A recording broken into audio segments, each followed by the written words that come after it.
Hey guys, welcome back. Tottenham just pulled off a big move. They've signed Bayern star. Is this the transfer of the year? Or did they just raid the bargain bin again? Meanwhile, HOJLUND is no longer needed by a Merim. Talk about a plot twist. Arsenal, on the other hand, has already found their next top striker.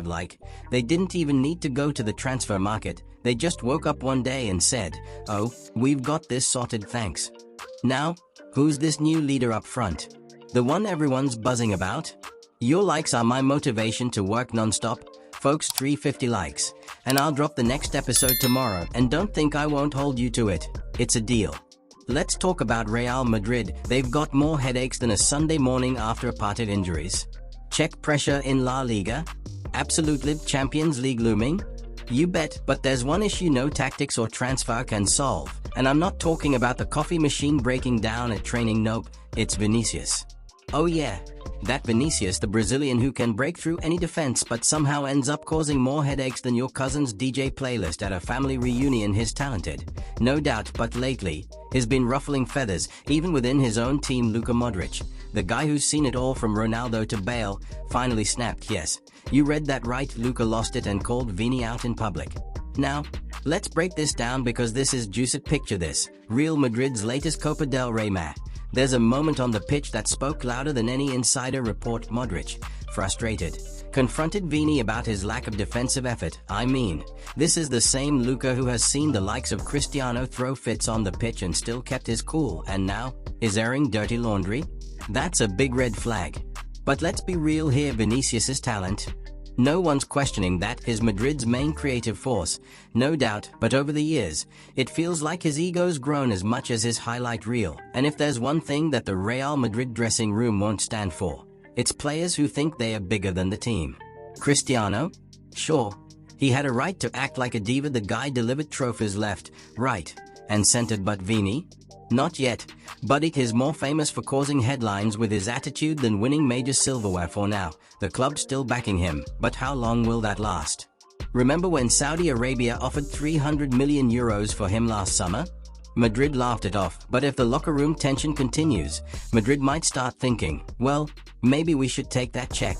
As for Vini, he's walking around acting like he's untouchable, constantly arguing with refs, provoking opponents, fueling the hype. Is that the mentality of a winner? Or a guy who's been so spoiled by his talent that he forgets how to play as part of a team? Maybe the Ballon d'Or snub's gotten to his head, or maybe he's mentally gearing up for a showdown with Mbappe to be the face of Madrid's future.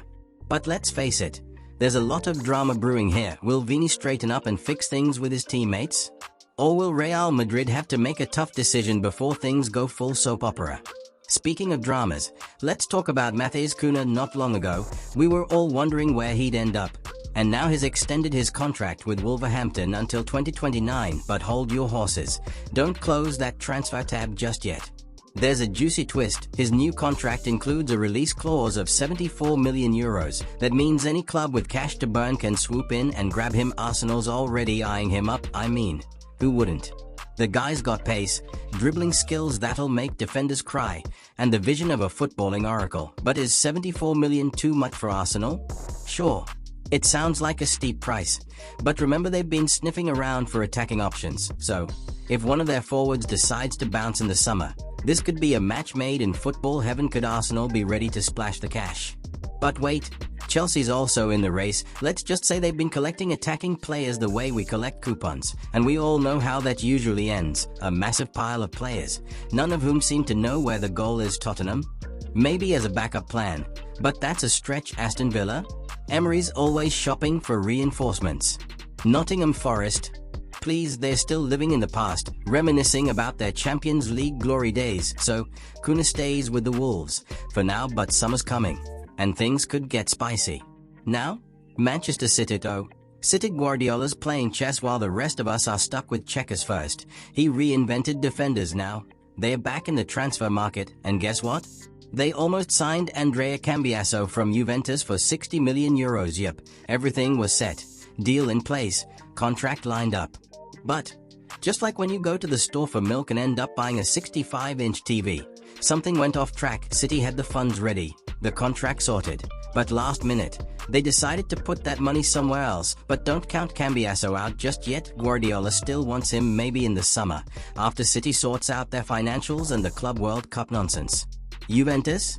They're not happy about it. They wanted that 60 million euros. But will they be able to hold on to him? This saga is far from over. Now, the plot thickens. West Ham wants Rasmus HOJLUND. Yes, you heard that right, the guy who was supposed to be the next Holland but has spent most of his time at Manchester United riding the bench. West Ham's willing to pay £40 million for him. But does HOJLUND even want to go? He joined United as a rising star. And now, West Ham? It's like moving from the VIP section to the kids' table. But hey, look at Romelu Lukaku. He found himself at Inter and revived his career. Maybe HOJLUND should take notes. And lastly, let's talk Tottenham again. They barely finished celebrating the signing of Mathis Tel, and now they are eyeing Leroy SANE. Yes, that Leroy SANE, the one who dominated the Premier League with Manchester City. Spurs are hoping to pull off a Bosman deal, but there's one small issue. SANE's not exactly rushing to sign. Sure, Spurs can offer him a starting spot and leadership, but will that be enough? Especially when Bayern's got the likes of Coman, Gnabry, and Musiala. Spurs are caught between we almost made it and time to rebuild. So, will they win the race for SANE? Or will he move to a more stable club?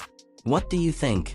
Drop your thoughts in the comments. And hey, if you're watching from your TV, hit that like button, you know you want to.